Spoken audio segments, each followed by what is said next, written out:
ને આપણે ત્યાં પ્રસાદી હાથ પણ જો લાગી જાય તો પણ સામગ્રી પ્રસાદી થઈ ગઈ કહેવાય.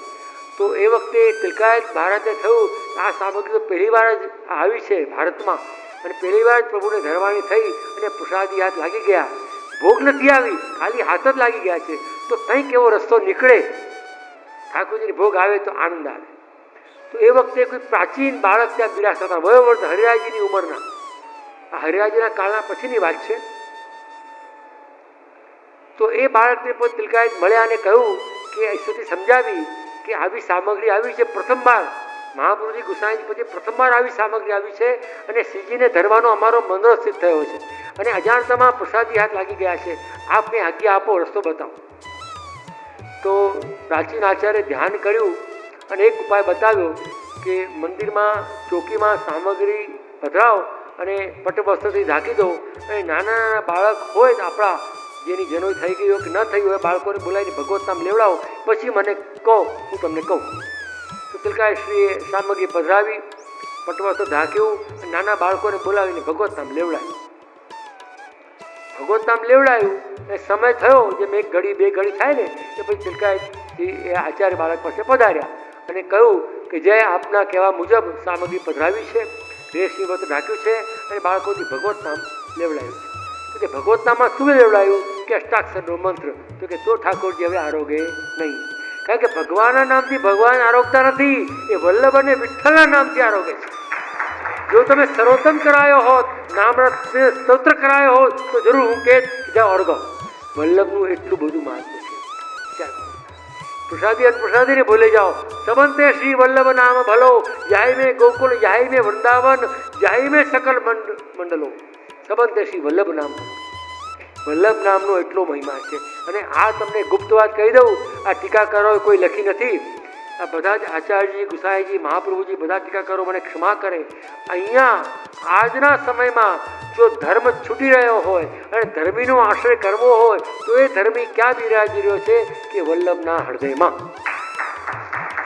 આખા આશ્રયનો જો મારે સાર કેવો હોય, આ 3 દિવસ હું મારી ચલાવવાનો છું, તમારી જોડે ખૂબ આનંદ કરીશ, પરંતુ આખા કૃષ્ણાશ્રયનો સાર જો હોય એ છે કે ધર્મ બધી જગ્યાએ કલયુગ છે.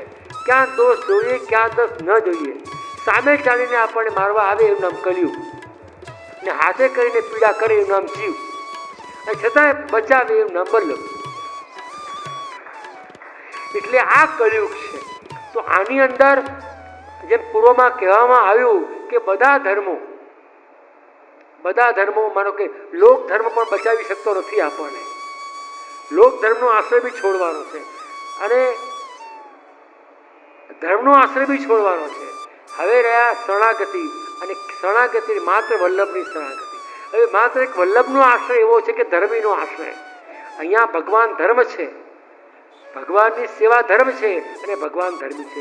ધર્મી રૂપ શ્રી મહાપ્રભુજી કૃષ્ણ હાર્દવિક છે, એનામાં આશ્રયમાં જઈ એ જ આજના કૃષ્ણાશ્રયનો ફળ છે કે વલ્લભના આશ્રય સિવાય કોઈનો આશ્રય કરવા જેવો નથી. વલ્લભની વાણી, વલ્લભના ગુણ અને વલ્લભના રૂપ સિવાય કોઈનો આશ્રય ન કરો. વલ્લભનો આશ્રય કરશો તો પૃથ્વી માર્ગમાં સીધી રહેવાની છે, માત્ર વલ્લભનો આશ્રય. પરંતુ અહીંયા એક વાત સમજી લઈએ આપણે કે જેમ પ્રભુને ભોગ ધરીએ છીએ આપણે, અને પ્રભુ હમણાં વાત કરી કે વલ્લભ અને વિઠ્ઠલનું નામ લીધું હોય તો આરોગ્ય છે, એ વાત નિશ્ચય જાણજો. અને આજે પણ આપણે કાની કોને આપીએ છીએ? શ્રી વલ્લભ વિઠ્ઠલની ગુરુદેવની કાની આપીએ છીએ, સ્વામીજીની કે ચંદ્રાવલીજીને પણ નહીં, કારણ કે વલ્લભ વિઠ્ઠલમાં બંને આવી જ ગયા.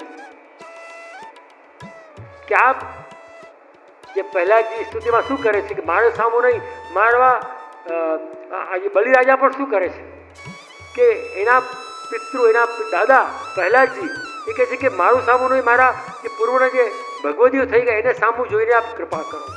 એમ વલ્લભ વિઠ્ઠલને જોઈને એનું સ્મરણ કરીને આપણે રહીએ તો પણ શ્રીરાજી બાબા શ્રી વલ્લભ કૃપા આપણી પર કરાવે છે. અને અહીંયા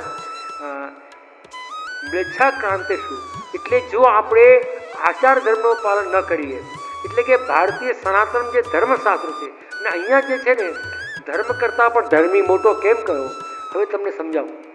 હવે મેં કહ્યું ધર્મ અને ધર્મી, તો ધર્મ અને ધર્મી એટલે શું?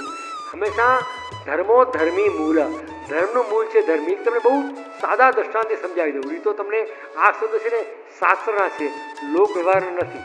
ધર્મ અને ધર્મ. જેમ કોઈ સુવાસણ સૌભાગ્યવતી સ્ત્રી એ ચાંદલો કરે, બંગડી પહેરે, મંગળસૂત્ર ધારણ કરે, પગમાં પહેરે, બિછિયા પહેરે, કંદોરો પહેરે, આ બધું જે પણ સૌભાગ્ય સ્ત્રીના છે જેનો ધારણ કરે છે એ શું છે? એનો ધર્મ.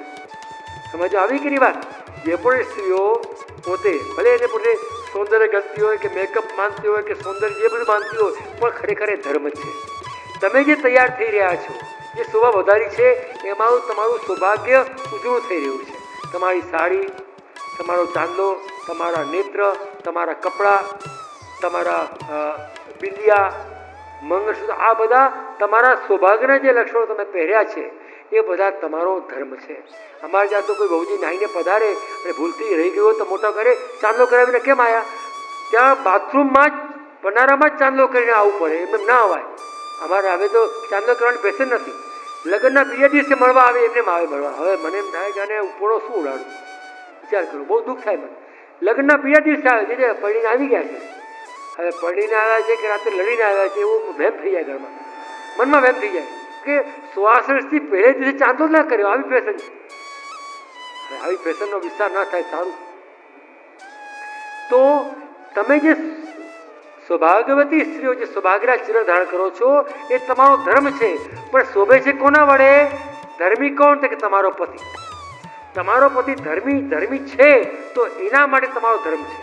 જો ધર્મી ના હોય તો જે વેધવેના જે લોકો વસ્ત્ર પહેરે છે, જેના પતિ નથી હોતા, એ બી છોડે છે કોના માટે? તો કે પતિ માટે. પહેર્યું કોના માટે? તોય પતિ માટે. એ છોડ્યું કોના માટે? તોય પતિ માટે. એટલે પતિ ધર્મી થઈ ગયો. એમ આપણા ઠાકોરજી ધર્મી છે. એ સેવા શું છે? તો કે ધર્મ. હવે સેવા કરીએ પણ ઠાકોરજીને દુઃખ થાય એવી રીતે સેવા કરીએ, ક્લેશ થાય એવી રીતે સેવા કરીએ. ઠાકોરજી વધારે ભૂખ્યા એટલે સેવા કરીએ. મારે તો 3 કલાક પાઠ જોઈએ, પાઠ કરી પછી રાજભોગ સરાવીશ. અરે 1 ઘડી 2 ઘડી હોય, વલ્લભકુળમાં બી 2 ઘડી તો બહુ થઈ ગઈ. તમે 3 કલાક પાઠ કરો ને ભગવાન થાળી ઉપર હેઠા ઉપર રાખો, કેવું લાગે? ઘણા એવા ભગવતી હોય, ના હું તો પાઠ કરી પછી ઠાકોરજી રાજભોગ સરાવીશ. અલ્યા ભાઈ, 1 ઘડી 2 ઘડી વલ્લભકુળમાં છે, તમે તો હર ઘડી આ કેવું કરો? ઘડી આ કેવું કરો? અમારા વલ્લભકુળમાં ગોપી વલ્લભ 1 ઘડીનો, રાજભોગ 2 ઘડી. અમારા ઘણા ભગવતીઓ મેં તો પાઠ કરીશ પછી ઠાકોરજીને બરાબર ચોબાજી બામાં થોડા છે કે બધું સમેટીને પછી ઓળકાર લેવાના છે ભગવાન. ના, હું પાઠ કરીશ પછી સરાવીશ. હવે ઠાકોરજીને ભાઈ રાજભોગ આવ્યો તો 2 ઘડી બહુ થઈ ગઈ, તમે ભલે પછી લેજો.